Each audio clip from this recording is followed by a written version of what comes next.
Olá, eu sou Fábio Ribeiro, bem-vindos a mais um Guerreiros TV e hoje nós vamos falar sobre Punho de Ferro, da Marvel Comics. Pois existem heróis que ficam no coração dos leitores por afetividade e não por superdisposição, pois não tem publicações constantes nas bancas para se fixarem na memória dos fãs. É o caso do Punho de Ferro, que teve sua criação nos anos 70 e ali teve sua melhor fase, pois depois disso ficou no limbo dos quadrinhos por diversas vezes. Inclusive, seu material clássico ficou sem ser republicado no Brasil por mais de 30 anos, e ainda existe muito material inédito do personagem por aqui, mas há esperança. Foi publicado agora em janeiro de 2024 na coleção Marvel Epic Collection Punho de Ferro, A Fúria do Punho de Ferro, capa cartonada com 528 páginas. Esse volume parrudo compila 27 edições de Marvel Premiere 15 a 25, Iron Fist número 1 a 15 e Marvel Team Up 63 e 64.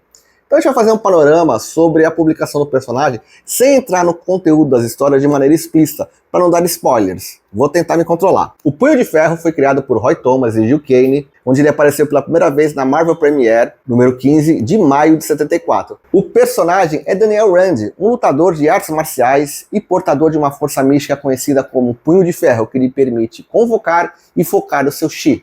Ele estrelou sua série solo na década de 70 e compartilhou o título Power Man and Iron Fist por vários anos com Luke Cage, ficando conhecido como os heróis de aluguel. Depois disso, o personagem teve vários títulos solo de maneira espaçada. Lembrando que Punho de Ferro foi adaptado para a série da Netflix em 2017, onde o ator Finn Jones interpreta o personagem, e depois no seu spin-off, Os Defensores. Apesar da má atuação do ator que nitidamente não sabia lutar, os elementos de sua origem e elenco de apoio nos quadrinhos estão presentes na série da Netflix, como Joy Mitchum, Mystic Knight e Colin Wing. E eu, que nunca tinha lido esse run completo, achava que a série tinha tomado muitas liberdades, mas lendo o material atentamente, percebe-se muita fidelidade ao material original, relevando as diferenças óbvias entre uma adaptação e a mídia original. Mas voltando à década de 70, ocorre que neste período, a redação de quadrinhos da Marvel estava antenada nos movimentos culturais e tendências a fim de ampliar seu público, tais quais os filmes de Kung Fu oriundos da China e os filmes Blaxploitation, que eram protagonizados e realizados por atores e diretores negros e tinham público-alvo os negros norte-americanos. Não podemos negar a influência do filme Operação Dragão de 74, que apresenta alguns estereótipos marcantes do período. Obviamente, o primeiro é Bruce Lee, como protagonista óbvio de um filme de Kung Fu, e o mais habilidoso de fato nas artes marciais. Jim Kelly, o ator como negro, que também é habilidoso nas artes marciais, mas com todos os maneirismos e gírias de um protagonista Blaxploitation. John Saxon, como um branco americano típico, apesar de ser um lutador menos habilidoso, é mais malicioso no estereótipo à la James Bond, para não desagradar o público americano que rejeitava protagonistas das minorias. Mas podemos especular a influência do filme na cultura pop, pois a Marvel cria na sequência, em 73, Shang-Chi e em 74, Punho de Ferro, com exceção do Luke Cage, que foi criado antes de 72. Alega o escritor Roy Thomas que a origem e criação de Punho de Ferro foi inspirada num filme anterior, King Boxer, de 72, que apresenta a técnica mortal do Punho de Ferro, e assim ele batizou o personagem. A gente pode acreditar nele, mas com certeza Operação Dragão se tornou o retrato mais fiel de todas essas tendências que também inspiraram os quadrinhos do período. E voltando aos quadrinhos do Punho de Ferro, que estão presentes nessa Epic Collection, vamos separar por partes. Primeira parte são as edições de Marvel Premiere de 15 a 25, de maio de 74, a outubro de 75, onde eram apresentados novos personagens da Marvel, e após a sua criação, por Roy Thomas, foi escrito sucessivamente por Len Wein, Doug Moench, Tony Isabella e Chris Claremont. E depois também dos primeiros traços do Gil Kane, a arte é passada por sucessivos desenhistas como Larry Hama, Arvel Jones, Pat Broderick e John Byrne em seus primeiros trabalhos profissionais, na última edição dessa revista, a edição 25. E imediatamente ligou a série estreando o título solo com o nome Iron Fist, ou Punho de Ferro, que teve 15 edições, de novembro de 75 a setembro de 77. Tudo escrito por Claremont e desenhado por John Byrne, que são os grandes trunfos dessa edição, pois Claremont já havia estreado em X-Men e fez algo diferente com o Punho de Ferro, cuja trama original se resumia a uma história de vingança, com o retorno do herói de Kunlun, o lugar místico secreto onde ele foi criado e aprendeu artes marciais, mas que só abre caminho para a civilização de 10 anos em busca de encontrar o assassino dos seus pais, Harold Mitchum.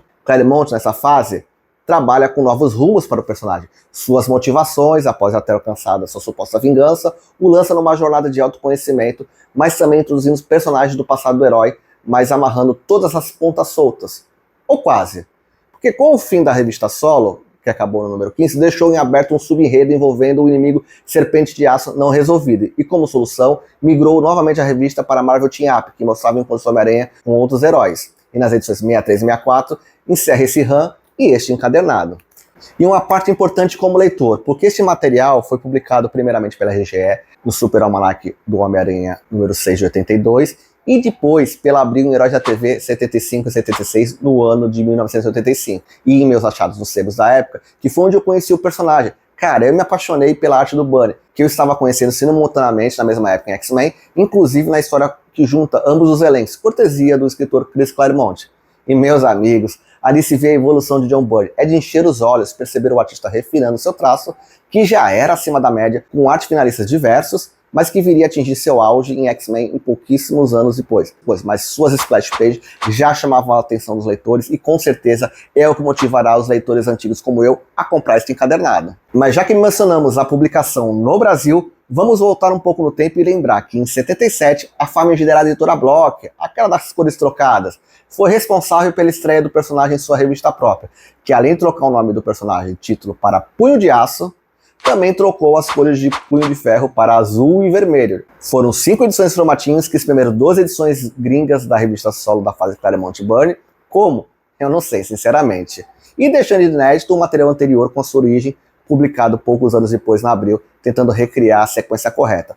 Neste meio tempo, a RGE também publicou, mas preferiu também só o final das edições do Byrne na revista Team Up, já que ela publicava só material do Aranha na época. A minha memória quase falhou, e eu seria injusto em dizer que este material só havia sido publicado em formatinho nos anos 80, espalhados nas revistas de linha da Abril.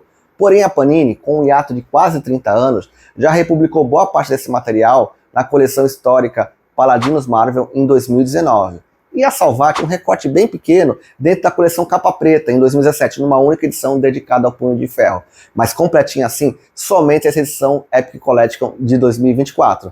Cabe agora uma explicação sobre a fase posterior ao conteúdo dessa Epic. Para salvar o personagem do cancelamento, a Marvel juntou Punho de Ferro com outros personagens que não era popular o suficiente para sustentar sua própria série, o já citado Luke Cage, continuando a numeração da revista desse segundo, a partir da edição 50, repatriando a The Power Man and Iron Fist, sendo cancelada na edição 125. Aliás, todas as histórias foram compiladas em 4 Epic Collection nos Estados Unidos a partir de 2021, e aí sim, quase tudo inédito e duvido que publiquem no Brasil. Mas por sorte, eu adquiri pelo menos o primeiro volume da fase da dupla. Aliás, a última edição, a 125, que é de data de 86, acaba com a morte do Punho de Ferro, de forma bem idiota e sem planejamento por um roteirista qualquer, quase que por desgosto pelo cancelamento da revista. Mas em Namor 15, do ano de 91, a história foi escrita e desenhada já pelo citado John Byrne, que achou a maneira da morte do herói questionável e tirou-a do limbo para a sorte dos fãs. Depois disso, o personagem teve diversas séries, pouco longevas e muitas minisséries de forma espaçada, sendo a mais famosa a fase de Ed Brubaker e Marty Fraction em 2007. Uma curiosidade, existe também nos Estados Unidos uma singular e curiosa Epic Collection de 2019 que contém as aparições de Punho de Ferro fora do seu título publicado a partir de 75 na revista Dead Hands of Kung Fu, que também tinha histórias de Shang-Chi, o mestre do Kung Fu. Saiu em formato magazine, se eu não estou enganado, em preto e branco, com mais violência, mulheres mais sensuais, no estilo da Espada Selvagem de Conan, inclusive emulando o estilo da arte de John Buscema, mas com rodízio de escritores e desenhistas, com claro intuito de captar leitores mais maduros na esteira da Kung Fu mania dos cinemas, dividindo espaço com matérias jornalísticas dos filmes em cartaz. E este material permanece totalmente inédito no Brasil. Caberia a Panini fazer essa alegria dos fãs.